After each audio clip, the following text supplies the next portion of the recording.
Somebody left the door open to my classic Winnebago and uh-oh.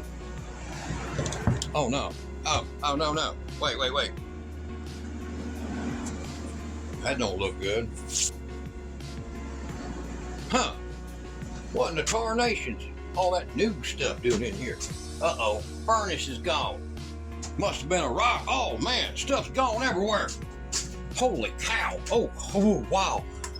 Hell, even the pipes are gone. Oh no, toilet's gone. Oh no, guys. Something happened.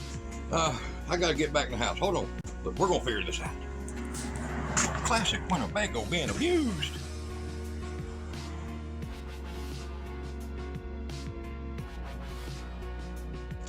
All right, so me and Ida May are out here, guys, to a huge mess. And one of the things is this old 1972 Chieftain. It is a old fifth wheel. I had to slide an air conditioner in, so I pulled the window. It's safe.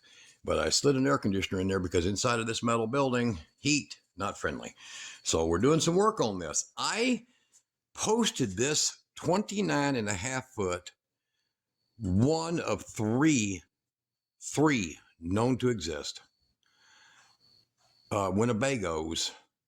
And Winnebago, if you don't know history, they did not manufacture fifth wheels as a normal thing until 1999. This is basically a prototype. This is a generation 1. And there's only a few that were made, and I have one. So this is a big Winnebago Chieftain fifth wheel. Okay, and then out here in the shop, it's just a freaking mess right now. I mean, just lumber everywhere. Even a bucket for condensate from the air conditioner. All right, we tried to sell it. Find somebody, a collector that would want this thing. Come on, Ida. And we got no bites at all.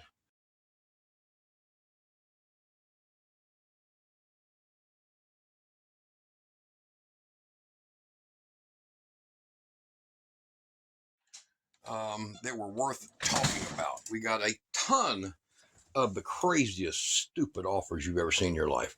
Now, here's the air conditioner. It's just temporaried in. As you can see, it's just kind of wedged in and locked in. See right there? That's all it is, just in here for cooling. We are working in here in May. Kira is back there right now working on the plumbing. And we are in here in May, and it's warm. So we run the air conditioner. Now, I'm going to show you real quick. Let me run outside, and I'm going to show you this real quick here. The tank that was sitting right in here. So this is the tank that come out of this, and it is 6 feet long, 14 inches in diameter, and probably close to about 85 pounds in weight. So that's the tank that got removed. It was made, as I'll show you here in just a second, an air pump, which put air pressure in it, the old style, not exactly the standard RV pump. And you knew when you was running out of water when it started to foam up coming out of your faucet. So let's go back in there, and you'll see why we put the other one in. This one actually has less volume than the one we're putting in. Okay, and somebody has a gift, a toilet. She has a toilet. God. No, it wasn't used. It wasn't used? Nope. No, I didn't think it was. So, very clean, like brand new. Look at that. So this thing just sat in storage its whole life. It's a mess because we lived in it for a few months when we got our place here ready. And there's going to be a whole lot of changes, including auto vents instead of pipes running through the roof outside. We're going to take all those out, gone. And in its place, an auto vent. An auto vent, if you don't know what those are, they have a little check valve in them. They're very light gauged, but they're check valved so that they allow air in to go down your drain instead of having to go out the roof. So that's a lot of trouble. How'd you do? Well, I got most of it cut out. So, oh, you cut the copper pipes? Yeah, we're going to replace it with PEX. Okay. So let me show you what I got here. Come on, let me get Kira out of here. This is your plumber lady. So Sitting in here in this closet is a whole bunch of Time USB 50 amp batteries. And why did I choose these? Because I'm going to distribute some over here and some over there, because there's the fender well and they're going to sit over the axle. So right now they're just in here being parked. So there's those two, and those two will go under here. Let me see if I can turn this little light on in here. This will help a lot. And we got Ida inspecting everything. So all of that heater hose, everything will come out, and everything's just a mess. We put some kind of a stuff back here for trying to make sure no roaches or nothing got in here. And we didn't have any. Well, we thought maybe we did, because we saw these little wild, I guess they weren't roaches, it's some kind of a beetle. And we just threw this stuff back in here, and look, the package broke. So, and we're also going to be tearing out the carpet. And all this beautiful, beautiful Scooby-Doo shag carpet. Let's face it, no matter how old it is, an original carpet's gross. Carpet's gross. So we're going to tear all that out. This thing is going to be modernized. It's going to be modernized with nice, beautiful light strips. And these are extremely bright. Good for reading. Good for reading. And they're a daylight warm white combo. So 3800K, which is really nice, instead of being blue, white, or white, bright crystal stuff.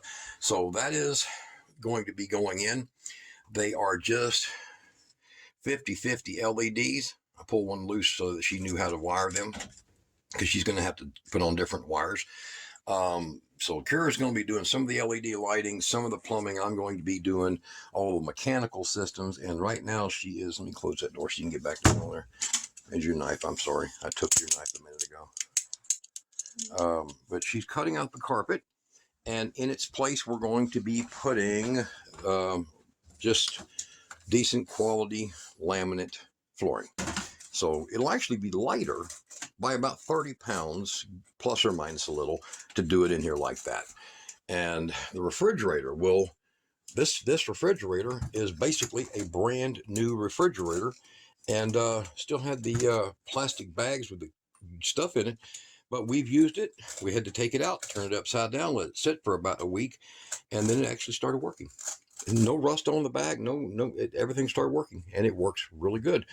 But it pulls a lot of power or uses a lot of gas, and we're going to change this out for a 12-volt DC that's about yay tall. Will give us the same square footage or cubic footage, and a microwave above it. Over here, we're going to remove this. It's all stainless steel, but it is the vent of the stove, and honestly, not a very effective one. So we're going to take that completely out and redo this with a full shelving unit for groceries, canned goods to go inside of there. The oven will have a cover on it so they don't allow the heat to go up into that. The air conditioner will be mounting through here. Yeah, you're not going to get to watch that.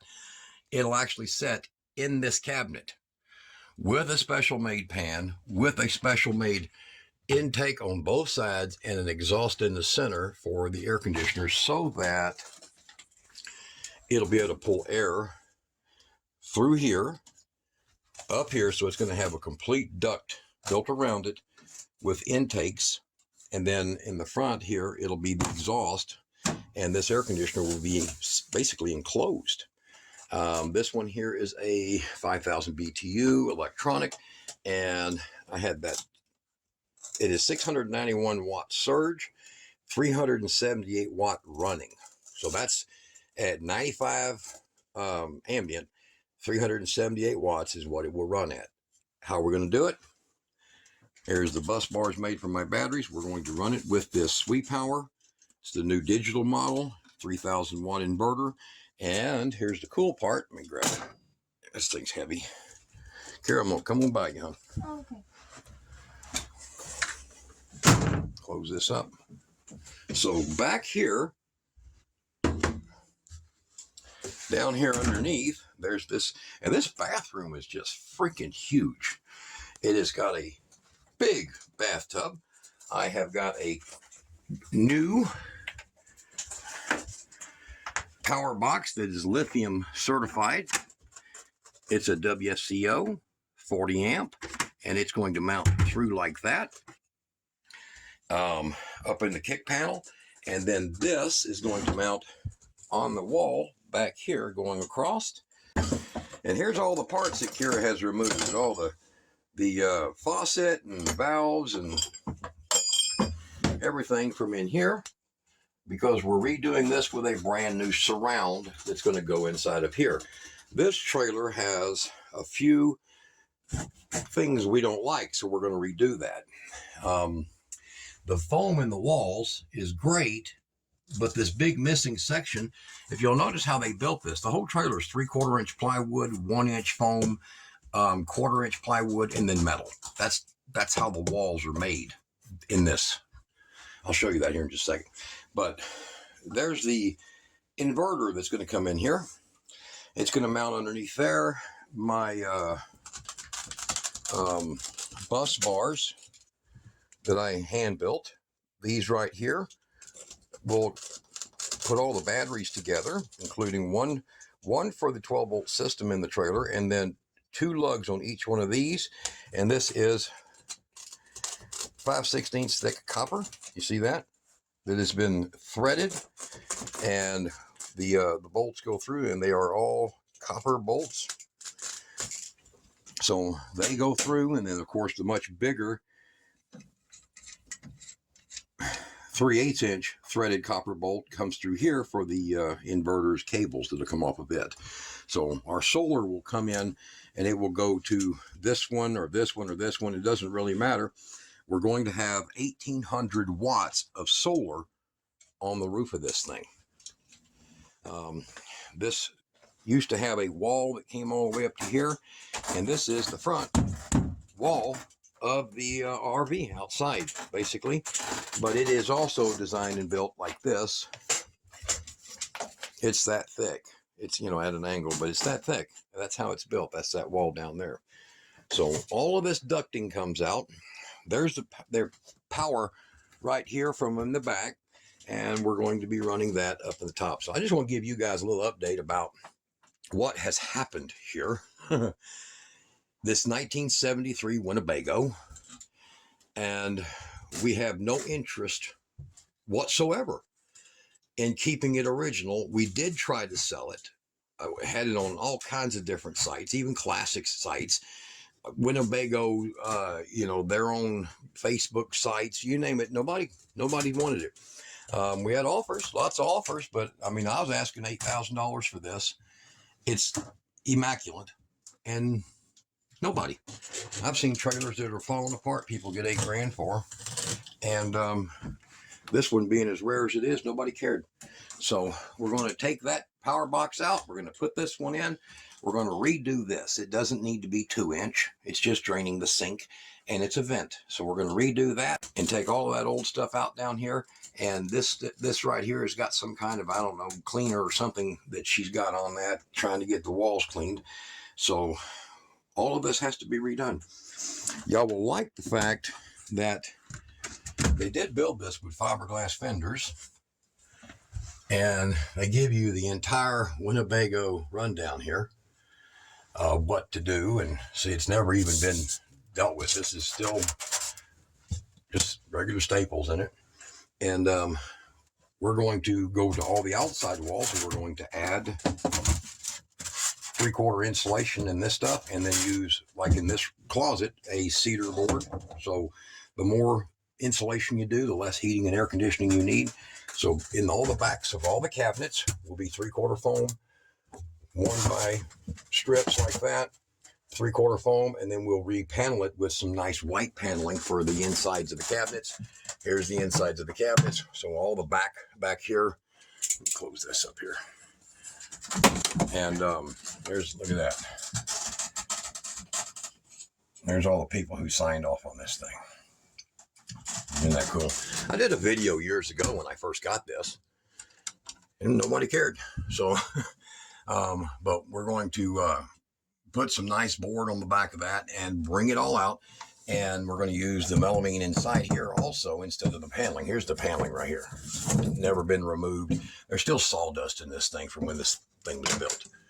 And I've already taken trim off back here, but this is how it's going to come out. Like I said, we tried to sell this, and I do have the drawer right there. It's somewhere up top, but we did try to sell this. When we got this, it still had plastic on the mattress up there, and nobody seemed to be interested. But you are, aren't you, Kara? Yes. You're interested in this? Mm-hmm. Make sure you cut that as far back to that wood as you can. So we'll have floors in it, new refrigeration, all modern, everything modern, gauges and meters and remotes for everything, Wi-Fi, whatever. We're just going to modernize it, and hopefully we don't screw it up too bad. All right, you guys, probably bored the hell out of you, but at least now you know, huh, Ida? Huh?